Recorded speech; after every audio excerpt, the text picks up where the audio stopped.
সেদিনকে ছিল 25শে ডিসেম্বর। আমি, ছেলে আর আমার হাজব্যান্ড মিলে বেরিয়ে পড়লাম একটু ঘুরতে যাব বলে। ঘুরতে যাওয়া ঠিক নয়, আমরা বেরিয়েছিলাম কিছু কেনাকাটা করার জন্য। আর আমার হাজব্যান্ড এখন অফিসের কাজের জন্য সময় পায় না। তাই বললাম, আজকে তুমি ছুটি পেয়েছো যখন, আজকেই তোমাকে নিয়ে যেতে হবে, কোনো কথাই শুনবো না। কিন্তু রাস্তায় দেখি প্রচণ্ড ভিড়, কারণ আজকে থেকেই শুরু হয়েছে আমাদের এখানে কৃষ্ণনগরের ক্যাথেড্রাল মেলা। চলবে এখন 7-8 দিন ধরে। এই যে দেখো মেলার সামনে কত লোকের ভিড়, কিন্তু আমরা মেলায় যাইনি, কারণ সেদিনকে প্রচণ্ড ভিড় হয়, এই জন্য মেলায় যাওয়ার আর সাহস দেখাইনি।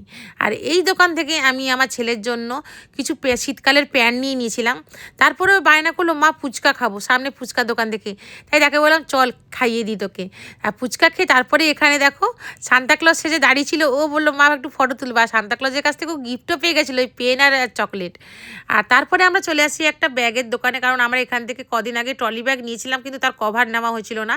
তাই আমরা এখান থেকে একটা ট্রলি ব্যাগের কভার কিনে নিই। তারপরে আমি ছেলেকে বলি, কী রে, তোরই তো সব জিনিসপত্র আসছে। ওর একটু খোঁজ মেজাজি ছিল, তার অনেক কিছুই জিনিস এসেছিলো। তারপরে ওখান থেকে আমরা বললাম কিছু খাওয়া দাওয়া করা যাক, কিন্তু খাওয়ার খোঁজে আমরা রাস্তা বেরিয়ে পড়লাম। রাস্তাগুলোও দেখো কী সুন্দর সাজানো। তাই আমরা চলে এলাম নদীর পাড়ে। নদীর পাড়ে একটা ভেবেছিলাম একটা রেস্টুরেন্ট আছে, সেই রেস্টুরেন্টটা সেদিনকে বন্ধ ছিল।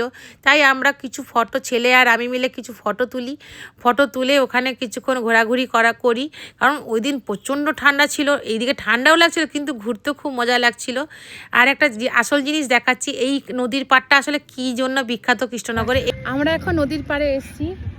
এখানে আমাদের সমস্ত ঠাকুর ভাসানো হয়, যত পুজো হয় কৃষ্ণনগরে, যত বড় বড় ঠাকুরের পুজো হয়, বিশ্বকর্মা পুজো, জগদ্ধাত্রী পুজো, সরস্বতী পুজো, কালী পুজো, দুর্গা, সব ঠাকুরের ভাসান এখানেই হয়। আমি দেখিয়ে দিচ্ছি জায়গাটা।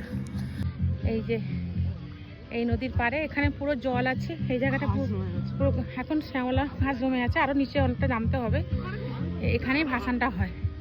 এখানে সবাই সন্ধ্যা হলে আড্ডা আড্ডা মারে। আর ঘোরাঘুরি করে আমাদের প্রচণ্ড খিদে পেয়ে গেছিলো, তাই আমরা এই রেস্টুরেন্টে চলে আসি, কারণ নদীর পাড়ে রেস্টুরেন্টটা বন্ধ ছিল। আর আমরা এখানে এসে এই রেস্টুরেন্টটা দেখতে পেয়ে এখানে ঢুকে যাই, আর এখানে খাবার অর্ডার করে নিই, কারণ আমরা বলি ঘরে গিয়ে খাবারটা খাবো, আর এখন আর খাবো না হোটেলে।